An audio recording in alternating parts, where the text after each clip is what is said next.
Hi everyone, this is Aprajda from evidyarthi.in. So let's continue the chapter number 8, Women, Caste and Reform.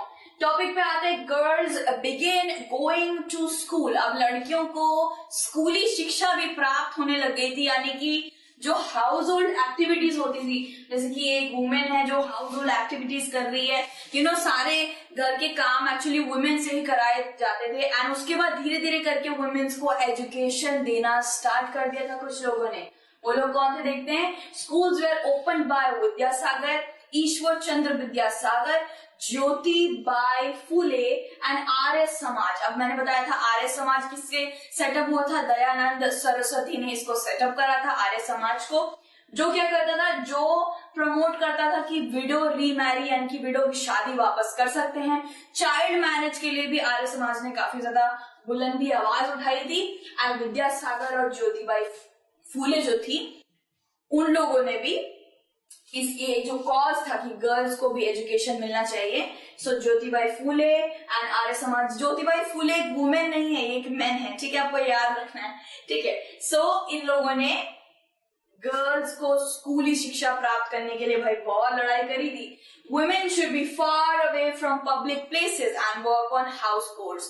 अब भाई मैं ये नहीं बोल रही कि वुमेन्स को भाई मिलनी नहीं चाहिए शिक्षा, ये वो लोग कहा करते थे, वो पिछड़ी जात जो थी, मतलब पिछड़े लोग थे जिनकी जो सोच थी काफी ज्यादा पिछड़ी हुई थी, वो लोग ये चीज कहते थे कि वुमेन्स को शिक्षा नहीं देनी चाहिए। वुमेन्स को वर्किंग प्लेस, पब्लिक प्लेस में अगर आप छोड़ देंगे तो वो अपवित्र हो जाएंगी, यानी कि मतलब कि वो उनके ऊपर गलत इन्फ्लुएंस पड़ेगा, वो काफी हद तक उनके जो एटीट्यूड है उसमें चेंज आ जाएगा। भाई ऐसी बहुत चीजें होती थी। उनको घर के काम काज में ही रहना चाहिए था, घर के काम काज में उनको बिठा के रख देना चाहिए था। ये थी कुछ लोगों की सोच थी, और ऐसी लोगों की सोच चली भी नहीं, बहुत जल्दी बंद हो गई थी, क्योंकि ऐसी सोच के ऊपर लोग बहुत जल्दी आवाज उठाते हैं और ये चीज बंद कर दी जाती है, ठीक है। Many got education from husband, fathers and on their own।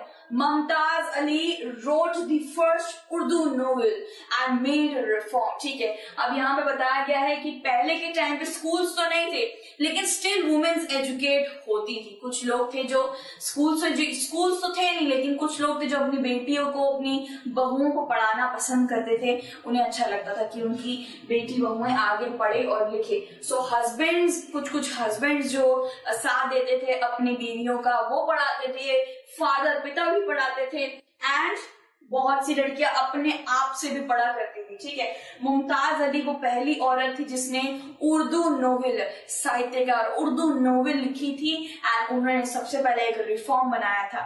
एक नोवेल लिखना, ठीक है, एजुकेशन उस वक्त पे काफी कम थी, लेकिन इतनी ज्यादा प्रचलित नहीं थी। एंड एक मुस्लिम लेडी थी मुमताज अली, इन्होंने पहली उर्दू नोवेल लिख के सबके गालों में तमाचा मार दिया कि नहीं, औरतें भी पढ़ लिख सकती हैं, औरतों के पास भी अपना हक है जैसे मर्दों के पास है। यहीं से एक जंग छिड़ गई थी कि भाई इक्वालिटी आनी चाहिए, both for the main and for the women, ठीक है। सो इसी के साथ हमारा ये जो पूरा टॉपिक है ये कंप्लीट होता है। नेक्स्ट टॉपिक हम नेक्स्ट वीडियो में कंटिन्यू करेंगे। Children take care, bye bye.